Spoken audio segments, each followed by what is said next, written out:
এখন আপনারা দেখছেন ইউটিউব চ্যানেল সনাতন মিডিয়া লাইভ। চ্যানেলটি এখনই সাবস্ক্রাইব করে বেল আইকন বাজিয়ে অল সিলেক্ট করে দিন। কিছু দায়িত্ব আছে কিন্তু হরিকথা শ্রবণ কীর্তন যখন করতে হয়, দায়িত্বটা কি? তখন সেদিন বলেছিলেন ভোলানাথ, শিব ঠাকুর বলেন, পার্বতী এই অমৃত বরিশন হবে, তুমি যেন ঘুমিয়ে যেও না, মাঝে মাঝে ছাই দিও। ছাই না দিলে হবে না কিন্তু। আর এমন অমৃত মধুর ও ঝরঝরণী এই কথা অমৃত সুধা বারবার শ্লোকাদিগুলো আস্বাদন দিচ্ছেন, সিদ্ধান্ত আস্বাদন দিচ্ছেন। ওপাশ থেকে মা ঘুমিয়ে গেছেন। মা যখন ঘুমিয়ে গেছেন, কথা বন্ধ হয়ে যাবে। গাছের ডালে একটা পাখি ছিল, পাখিটা অন্য কেউ নয়, সাক্ষাৎ সুখ পাখি। সুখ পাখি মনে মনে করলেন, আমি যদি সাই দিয়ে না দিই তাহলে তো আমি অমৃত শুনতে পারবো না। গোবিন্দেরই লীলা, গোবিন্দেরই কথা। উনি গাছের ডালে থেকে হুম হুম হুম করে করে সাই দিতে লাগলেন। আর এই পাশ থেকে প্রেমাবেশে উনি হরি কথা আস্বাদন দিচ্ছেন। হরি কথা শ্রবণ করতে করতে করাতে করাতে করাতে করাতে এক পর্যায়ে যে উনি তাকিয়ে দেখেন যে কোলে পার্বতী ঘুমিয়ে গেছেন। মাকে ডেকে বলছেন, সে কি, আমি তো এমন একটা পর্ব, এমন একটা জায়গার হরি কথা আস্বাদন দিচ্ছিলাম, তুমি তো ঘুমিয়ে গেছো, তাহলে সাই কে দিল? বলে, আমি তো অনেক সময় ঘুমিয়ে গেছি। এবার উপরের দিকে তাকিয়ে দেখেন অন্য কেউ নয়, একটি পাখি বসে বসে শ্রবণ করছিল। প্রেমছে বলো। উনি তখন ত্রিশূলটা ওখানে ছুড়ে দিলেন, যে ওর তো হরি কথা শোনার কথা নয়, কিন্তু রাধা মাধবের কৃপা। কি বললেন কথাটি? যে হরি কথা অমৃত। হরি কথা কি? যা খেলে মানুষের মরণ, বলে এই যে আমরা মারা যাই, বলে এ মারা যাওয়া সে মারা যাওয়া নয় তো, এটা আত্মার খোরাক, আত্মার আনন্দ, আত্মার সুখ বিধান হবে। যার কর্ণ দিয়ে এক অক্ষরও প্রবেশ করবে, তার হৃদয় আনন্দেই নেচে উঠবে, তার হৃদয়ে আনন্দেই উদ্বেলিত হবে, আনন্দ বৃদ্ধি পাবে। প্রতি পদং পূর্ণ অমৃত আস্বাদনম। এক একটা পদ বলবেন, গাইবেন, শুনবেন, আনন্দই লাভ হবে। এই ত্রিশূল চেলে দিলেন। মরবে তো এই পাখিটা? না। কেন? বলে, ওই যে একটু আগে সাধু মুখে হরি কথা শ্রবণ করেছে তো। উনি গিয়ে ওনার সেই যে মা স্নান করছিলেন ওনার গর্ভে প্রবেশ করলেন। এই আমাদের প্রসঙ্গ নয়, আমরা যেটা বলতে বসেছি, ঘোড়ায় দোলায় চড়িয়া ফিরিছ, ধুলা না পরশে পায়। যেন আমার চরণে যেন ধুলা না লাগে, কারণ আমি বড় লোক, আমার পায়ে সবসময় সোনার জুতা থাকবে। লালাবাবু যেমন যে খাটটায় ঘুমাতেন, একেবারে সোনা দিয়ে মরা, সোনার বালিশের মতো দেখতে, এত আভিজাত্যপূর্ণ খাট। ওই যে মেয়েটা বলে উঠেছিল, বাবা বাসনায় আগুন দেবে না, ওই মেয়েটা একদিন কাজ করতে করতে ওই খাটের উপরে একটুখানি, যে এত সুন্দর খাট তো বিছানা জীবনে দেখি নাই, যেই মাত্র খাটের উপর একটু মাথাটা কাজ করে রেখেছেন, নরম জায়গা তো, ঘুম পেয়ে গেছে। বাবু এসে খুব পিটালেন, মারতে লাগলেন মেয়েটিকে। মেয়েটি হেসে দিলেন। আহা, বড় অদ্ভুত কথা। লালাবাবু বললেন, এত মারলাম, তুই হাসলি কেন? বললেন, মহারাজ নির্ভয়ে বলবো নাকি ভয় পেয়ে বলবো? তা বলে, তোর ভয় নেই, আমি রাজা, আমি তুই ভয় পাবি কেন বল? বলে, আমি হাসলাম এই জন্যে যে আমি 2-5 মিনিট এই বিছানাটা একটু ঘুমিয়েছি, তার জন্য যদি আমাকে এত আঘাত খেতে হয়, তাহলে যে রাজা, যে মহারাজা এই বিছানায় বছরের পর বছর ঘুমিয়েছে, তার কতটা আঘাত পেতে হবে? যে এত ভোগবিলাস করছে, তাকে কত আঘাত পেতে হবে? বিবেক জেগে গেল। বিবেক যার জেগে যায়, সে কি আর ঘরে রয়? সে কি ঘরে থাকে কি? তার আর ঘর ভালো লাগে কি? যদনু চরিত লীলা কর্ণ পীযুষ বিপ্রুট, সকৃত তন বিধুত দ্বন্দ্ব ধর্মা বিনষ্টা। গতকালও মোটরসাইকেলে করে যখন আসছি, আমার এক কাকা গিয়েছিল আমার সাথে, আমাকে বলল, কাকা তোমার কথা তো শ্রবণ করি, ভালো লাগে আমার। আমার একটা উপদেশ যদি নিতে, আমার নামটা কোথাও বলবে না, আমার একটা উপদেশ নেবে। বললো, বলো কাকা, তুমি যা বলবে। আজ তুমি এই শূন্য গাড়ির এই যে শূন্যেই তো যাই, ওটার শূন্যের উপরেই তুমি এখানে আমায় যা বলবে আমি তাই শুনবো। বলো কাকা, কি কি চাও আমার কাছে? আমাকে বললো, কাকা পাটে বসে, ভাগবত পাটে বসে আন কথা যেন বলবে না, যেটাই বলবে যেন গৌর গোবিন্দের কথা বলবে, যেটাই বলবে যেন ভক্তের কথা বলবে। একটা অক্ষরও যেন কোনো পদ, হরি কথা, রাধা মাধবের কথা, গৌর নিতাইয়ের কথা, রূপ সনাতনের কথা আর ভিন্ন কোন পদ পদাবলী ভিন্ন এক অক্ষরও যেন তোমার জিহ্বা থেকে বের না হয়। কাকা আমার মাথায় হাত রেখে একটু আশীর্বাদ করো যেন আমার বদন থেকে নিরন্তর রাধা মাধবের গুণকীর্তন উচ্চারিত হয়। প্রেমসে বলো, এই তো আওয়াজ। এই দিন ফুরিয়ে গেলে আর আমরা হয়তো এই বেলা আর পাবো না। আজ প্রভাতে সূর্য উঠেছিল বটে, কিন্তু দেখুন সন্ধ্যা হয়েছে।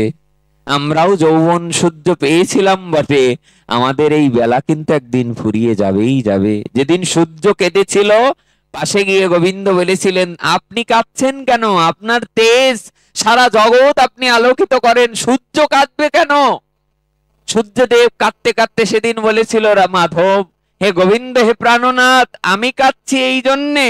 সূর্য কেন কাঁদছে? বলে, আমি কাঁদছি এই জন্যে যে আমি যখন সকালবেলা প্রভাতে অরুণোদয় থেকে আমি যে আলো দিয়ে গেলাম সারাদিন, এই জগতের মানুষ সেই আলো সবাই গ্রহণ করলো না, এটাই আমার ব্যর্থতা। আচ্ছা, আমার আলোয় দিন চললো না, আমার আলোয় পথ চললো না, সন্ধ্যার পরে অন্ধকারে এই মানুষরা পথ চলতে পারবে তো? অন্তরালে কি শিক্ষা দিলেন? বলে, মহাপ্রভু যেন শিক্ষা দিচ্ছেন, মহাপ্রভু এসে যে হরিনাম দিয়েছেন, এই হরিনামের আলো যদি আমরা বেঁচে থাকতে থাকতে গ্রহণ না করি, মৃত্যুর পরে অন্ধকার যাত্রায় আমরা আর আগাতে পারবো না। প্রেমসে বলো, আমাদের যা আগানোর এখনই আগাতে হবে। যদি হরিনাম করতেই হয় এখনই করতে হবে। হরে কৃষ্ণ হরে কৃষ্ণ। পিছনে হাত ওঠে নাই, ভালো, তবু এটা আপনাদের ব্যাপার। কারণ যে আজকে আপনি কি খেয়েছেন এটা তো আমরা জিজ্ঞাসা করি নাই, করেছি কি? আপনি কি প্রসাদ পেয়েছেন, কি খেয়েছেন, এটাকে আমরা জিজ্ঞাসা করেছি? কখনো নয়, কেউ জিজ্ঞাসাও করে না। তেমনি আপনি হরিনাম করবেন কি না এটা আপনারই ব্যাপার। তবু আমাদের আনন্দ কোথায়? আমাদের আনন্দ মহাপ্রভুর রেখে যাওয়া স্বপ্ন, হরিদাস যাকে পাবে হরিনাম দেবে। নিতাই প্রভু কহে, নিত্যানন্দ জীব সব হইল অন্ধ, কেহ তো না পাইল হরিনাম। এক নিবেদন তোরে নয়নে দেখিবে যারে, কৃপা করে লওয়াইবে হরিনাম। কিত পাপী দুরাচার নিন্দুক পাষণ্ড আর কেহ যেন বঞ্চিত না হয়। কিত পাপী দুরাচার নিন্দুক, যারা নিন্দা করে বেড়ায় তারাও যেন বঞ্চিত না হয়। এবার যেন কেউ বঞ্চিত না হয়। নিত্যানন্দ প্রভু এসে বললেন, পুরীর সমুদ্রের পাশে মহাপ্রভু হাতখানি নিজের হাতে ধরেছেন। আর কিছু বলবে? মহাপ্রভু ঝরঝর কাঁদছে। নিতাই চাঁদ যে নয়নের অশ্রু মুছিয়ে দিচ্ছেন, আর কেঁদো না। এই 2-3 মাস আসেই নীলাচলে নবদ্বীপ থেকে তোমার কান্না দেখলে আমাদের হৃদয়ে সহ্য পায় না। তুমি যা চাও তাই হবে, বলো, আর কাঁদবে না। মহাপ্রভু কি আর কথা দেয় কাঁদবো না? দেবে কথা? দেবে তো বলুন? যারা এখানে মর্ম স্পর্শী ভক্ত আছেন, আপনারা বলুন, মহাপ্রভু কখনো বলবেন না যে আমার কান্না বন্ধ করে দাও। শ্রীমান মহাপ্রভু বললেন, আমার কান্না হয়তো বন্ধ হবে না, কিন্তু আমি হৃদয়ে আনন্দ পাবো যদি আগামী বছর থেকে তুমি আর নীলাচলে না আসো। নিত্যানন্দ প্রভু ক্রন্দন করতে লাগলেন, বছরে এই কয়টা দিনই তো তোমাকে দেখতে পায়, তাই দেখা দিয়ে কেড়ে নেবে কেন? কৃপা করে বঞ্চিত করবে কেন? প্রত্যেক বছর গৌড় থেকে কত ভক্তরা আসে, যাদের চাল নেই চুলো নেই, কাঙ্গালে পায়া খাইলো নাচিয়া বাজাইয়া করো তালি। আরে এই জগতে যারা কাঙাল বাঙাল, টাকা নেই, ধন দৌলত নেই, তারা করতালি দিয়ে এই হরিনামকে আস্বাদন করেছেন। আগামী বছরের থেকে যদি না আসি, তোমায় দেখবো কি করে? বলো তোমার কি আদেশ, কি করলে তুমি খুশি হবে?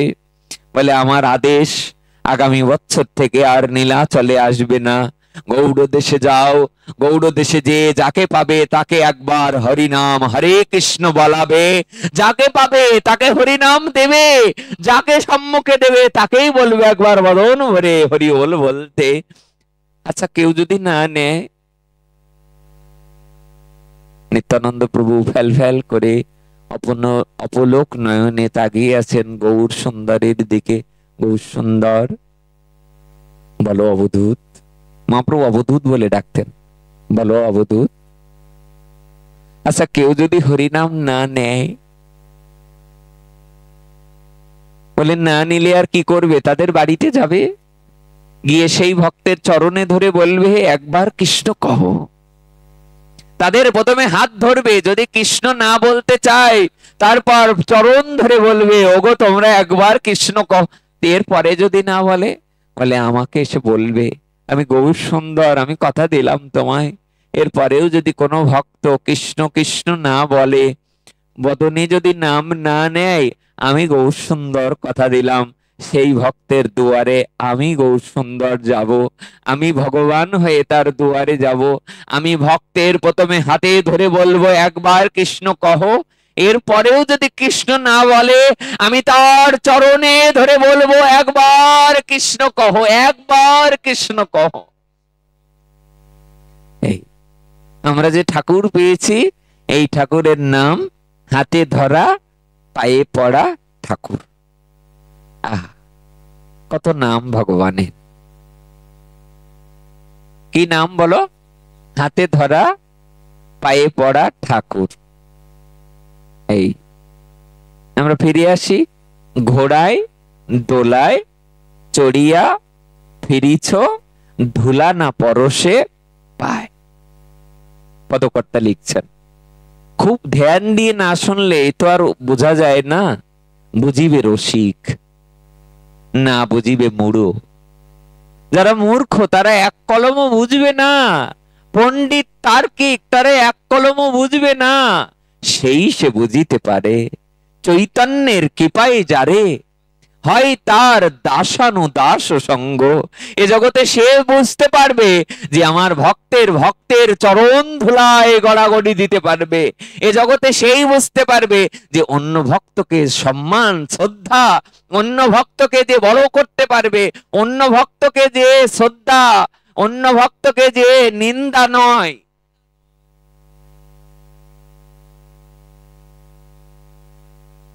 ঘোড়ায় দোলায় চড়িয়া ফিরিছ, ধুলা না পরশে পায়। জানো না পবন ছাড়িবে যখন, ভূমিতে লোটাবে কাই। কাই মানে দেহ।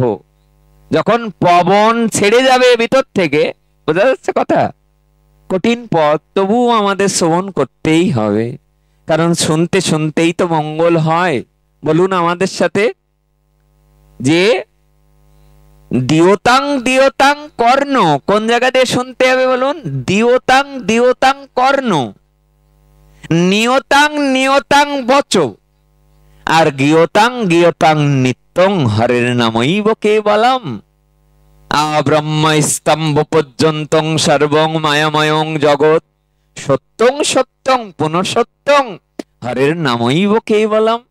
মধুরম মধুরেব্যপি মঙ্গলেব্যপি মঙ্গলম, পাবনম পাবনেব্যপি হরের নামৈব কেবলম। সগুরু সপিতা চাপি মাতা বন্ধু বপিস, শিক্ষ ঈশ্বচ্ছদা স্মত্তুম হরের নামৈব কেবলম। নিঃশ্বাসে নাহি বিশ্বাস, নিঃশ্বাসে নাহি বিশ্বাস, কদা রুদ্ধ ভবিষ্যতি কীর্তনীয় মত বল্লাদ হরের নামৈব কেবলম। ওগো আমাদের এই নিঃশ্বাসের এক বিন্দু বিশ্বাস নেই, তাই বদন ভরে হরিনামকে উচ্চারণ করো।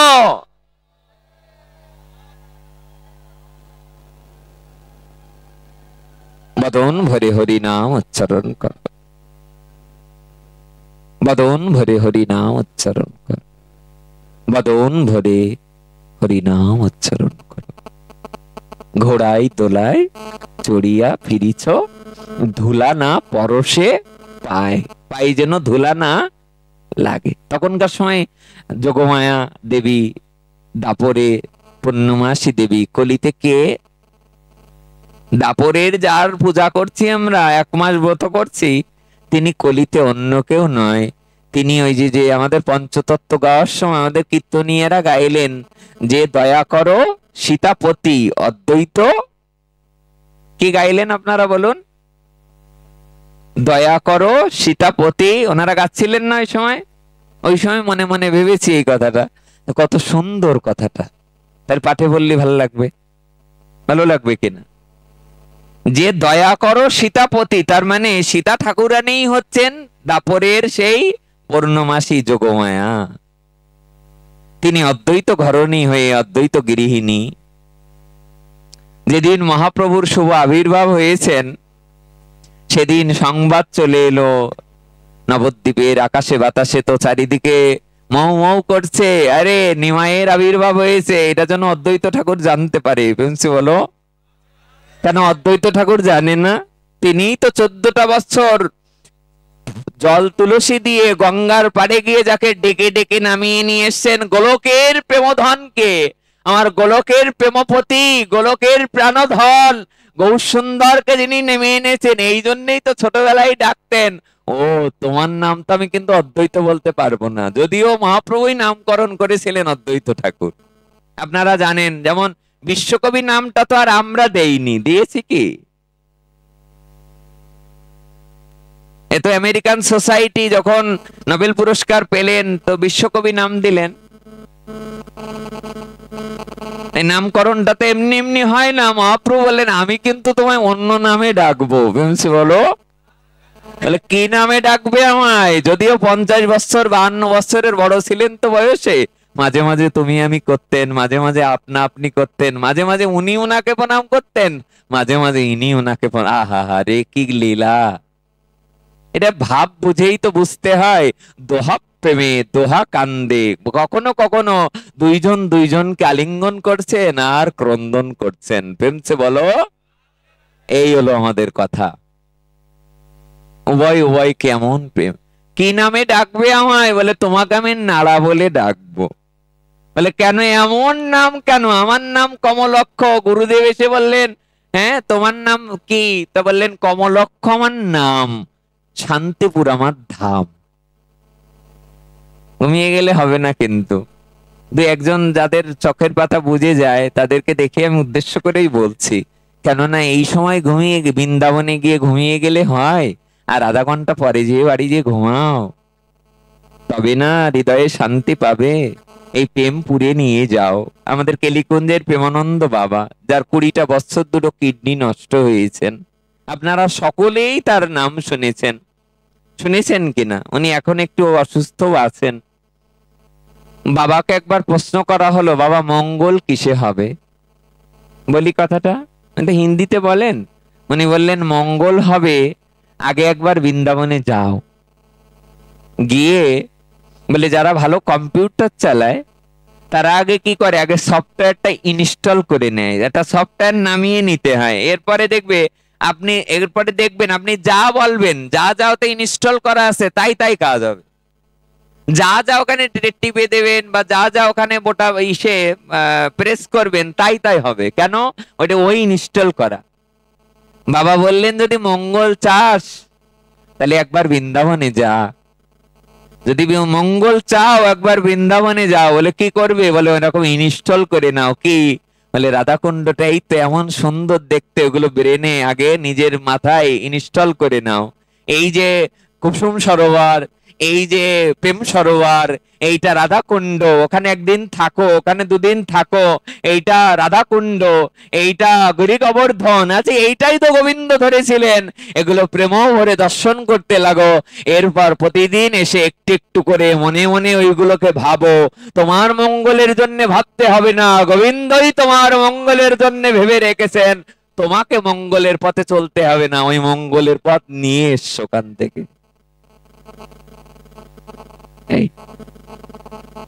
তাই এখানে এসে ঘুমিয়ে গেলে হবে কি?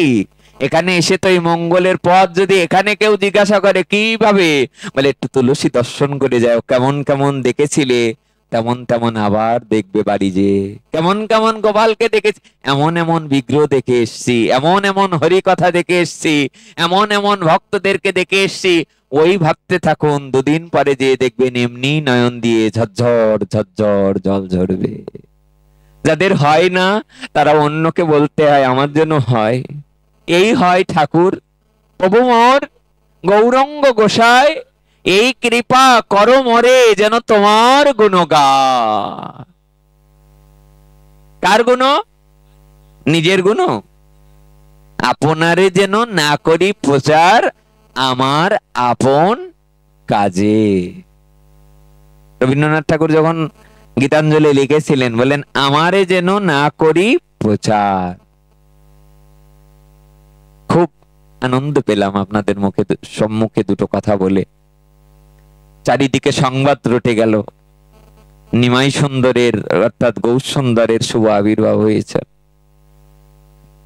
অদ্বৈত ঠাকুর তো আগেই দেখতে চলে গেছেন, তার তো আর হৃদয়ে ওই দর্শন করার জন্যই তো ওই যে নাড়া বলে, বলে আমার আমি যে আপনাকে নাড়া বলে ডাকবো, তাহলে আমাকে নাড়া কেন বলে ডাকবে?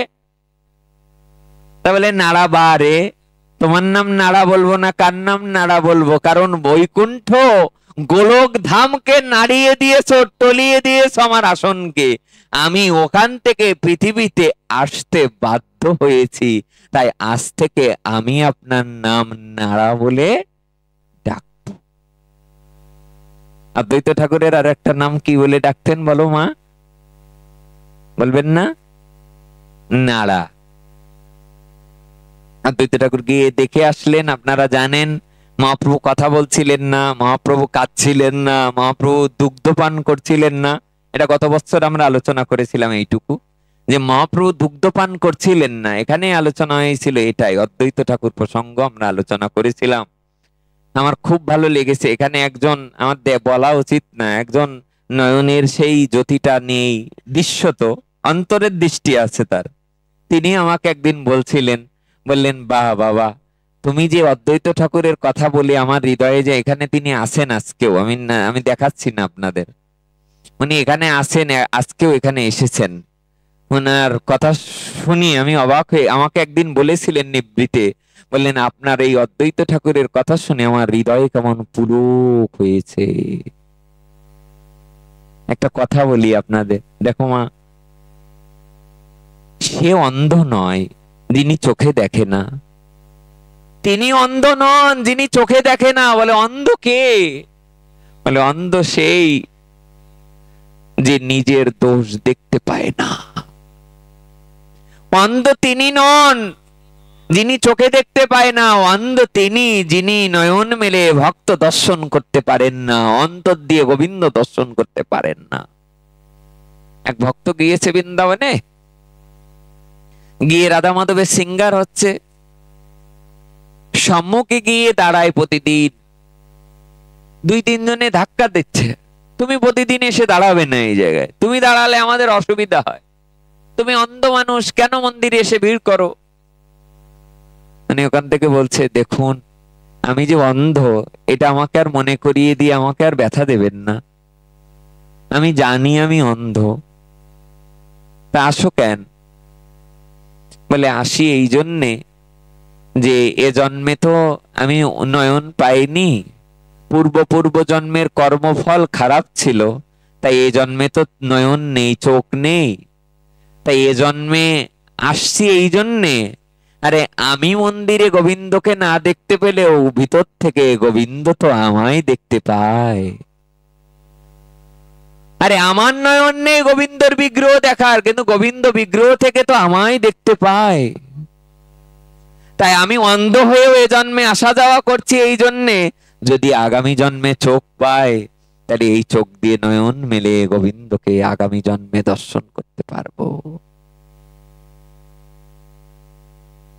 অদ্বৈত ঠাকুর এসে দেখে মহাপ্রভু বললেন আমি কাঁদি না এই জন্যে যে আমার মায়ের কর্ণে দীক্ষা দেওয়ার সময় হরিনাম আগে দেয়া হয়নি, তখন উনি দীক্ষা দিলেন, হরিনাম দিলেন, উনি চলে গেলেন গিয়ে গিয়ে যোগমায়া দেবী অর্থাৎ পূর্ণমাসী দেবী, কলিকালে যিনি সীতা ঠাকুরানী, বোঝা যাচ্ছে কথা? বাহ, কি সুন্দর কথা। উনি যে বললেন, ঠাকুরানী সীতা শোনো, আমাদের আরাধ্য দেবতা রাধা কৃষ্ণ মিলিত তনু, শ্যাম সুন্দর এবং রাধারানীর মিলিত তনু শ্রীমান চৈতন্য মহাপ্রভুর আবির্ভাব হয়েছে নিত্য সেই নবদ্বীপে, তুমি যাবে দেখতে? মনে মনে চিন্তা করছেন, কেন আমি আগের বার দেখি নাই? আমি যে নন্দ মহারাজ আর মা যশোদার উপদেষ্টা ছিলাম, আমি যে গোবিন্দকে কিভাবে রাখতে হবে ভালো মন্দ সবটা আমি তাকে বলে দিতাম। এবার আমি তো যাবই, আমি না গেলে তো এটা, আহারে আগের লীলায় যারা ছিল তারাই তো এরা। বলে আগে যে ছিলেন সে তো এবার এসেছেন, তিনি এবার বাড়ি বললেন আমি যাব। কিসেই পাঠালেন? বললেন তুমি দোলায় যাও, কারণ তখনকার সময় দোলায় চড়তো। ওই যে যে আমরা পট্টা আস্বাদনে এসেছি, ঘোড়ায় দোলায় চড়িয়া ফিরিছ, ওই দোলায় করে উনি চড়েছেন। আর দোলায় করে যে যখন মহাপ্রভু যেখানে আবির্ভাব হয়েছেন সেই নিম্ববৃক্ষ তলে, ওখানে গিয়ে উনি এইমাত্র নামলেন, আর নবদ্বীপের সবাই ধ্বনি করতে লাগলেন যে মা এসেছে, উলুধ্বনি জয়ধ্বনি হতে লাগলো।